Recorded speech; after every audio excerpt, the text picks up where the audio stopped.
Nirmala ke nyamwe kana diala content barwani lingwa semeka Nuer online TV channel. Bana juice tin kona lat Carodian bana kaling.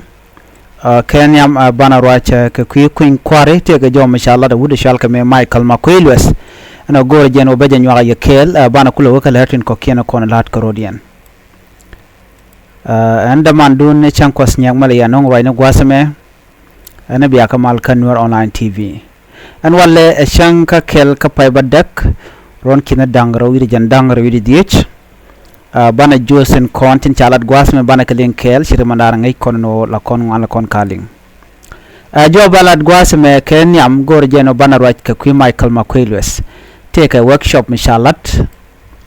workshop mo shuri shalka me Michael makuey luɛth jaram dan la South Sudan information minister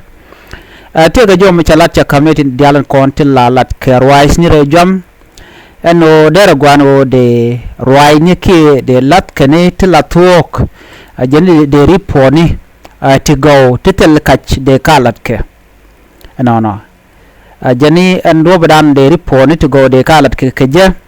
jeni kwin kwarmen balat ke ron kina dangro widi jan dangro widi bakkel ngai konen o kon dia lip kon ron kina dangro jan dangro widi bakkel mishi malcha gwa kam kirme yadit kene Dr. Riek Machar so michi malin chagwa and then tinako bi malamo bagwa but mekan malin kana kon gwa nyu the gen wo telam ba lon kalene you know right now when jo ko kon linga aler michi lat point de Michael makuey luɛth en go nena kana shi kana tiken ke ngech do badana dong de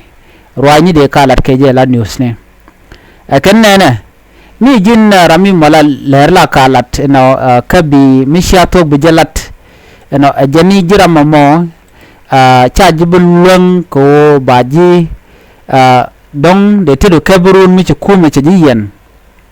jani ramala ruwaini rewika South Sudan ka gwaiken ka kuyin kwarma dana balat kana barama mo baje del yen ke baje kebe kume jo kene diala kontila news data no de kana mo de kana la remember and jin mi la de ruwaini ka kuyin kware kuyi election ka go jen o bi mandan bi report be yiga mi la talk chekach ngai kono no ti diala kono lat Carodian ka talk baru ni shalka me Michael makuey luɛth nyinga dial ngai kono no enemi lede che talk che jabak so jena gon kaiska ki telema gwa mala ka tin kon lat Carodian agwan kaiska nena mishi yana no raina che talk che chabaka ko jena gon nyiri kene de kono nyire kan duari ano la ja gorno enemi te kerek mi chituok don wer she bugorno bajelat jem ne yana tema ka media ne ken ai radio tamazuch radio ndo ko ken ko nte ko online tin te under jang no ala ajana mi shi mi bekake ajana chaje bi ngado win mondo den ke chaje beling okay ko jen chikana gorno te mbuto medane shana na kanasir kawula ngamelu shukan logo no baje report ke bajelat ko kanete mo chikan dier kanete kontilu anyoga temalat keno ba queen kware bajelat tel mi chikana malat ke queen enten content cha displays ten cha nan ka karof jekem lat keno ba queen kware bajelat medan ana minga yen medan ay shala charojene ajana amti karof jekem ajana abrar ajana abrar ramamo minda ko jeno be chonkel kana so jen che twok che jagurno baje di la tirmenda na ngai kona so na mani ajo mangai kon dial mi chalat ajaram te kara fiji ka ma brar ma gor jeno bo kwerma no ko be jakwan nan neitin konen ku kana la joj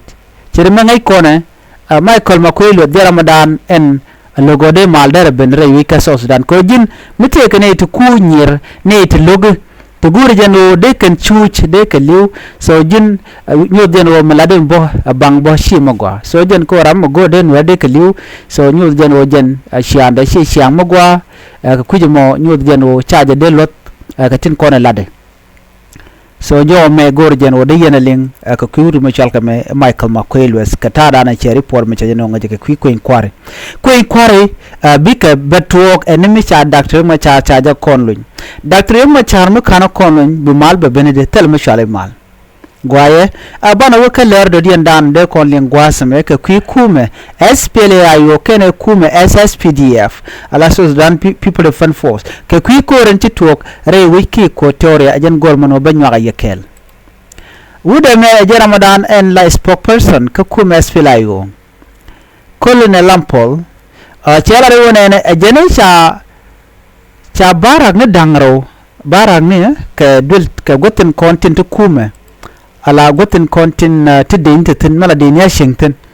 la te ga do dein dio je do dein na mo la tin dein tin ka rodien te ram la woten be me ken tin be tin pan ken ken de kon la dein kwandien everything te ga jen gwal nyen chala bara kono alo chi dor ne konti la civilian but ador dein ten kontin ten wanamo so che jo ma che jala den wude me la spokesperson ka ku me SPLA IO Lampol chala do wonene ajani chicken barak ne dangro chicken ka dak chicken ka kef ka doron shwal ke ye akani chicken ka capture ka jen kor sang dar paiwa rajame erai kume SPLA IO chirmen dana ngai kona akala ramonu chicken god dangro do dini dangro to do dini SSPDF chicken ka dak ka chicken ka kef chicken jo mo chicken lat chicken akule jogono nena gone wone di albiga tike link manan le roda gor kano de doctor ma cha de jelun gor kano ti dial de kare alika sigan gor no te kare mu de lon de no kir ma yadi chanok chere ma ngai kona kaler sikana lada e kana gosen kona tikatin la ka makatin so ku jama e kana tel ne choice de no binero da gang bene position tin continentin bene ka gang so te jom me che kwenno de je dil ngach ne dial kon tin la rwani la ka lenka Lampol Gabriel jen spokesperson ka kuma SPLA IO ping Dr. Riek Machar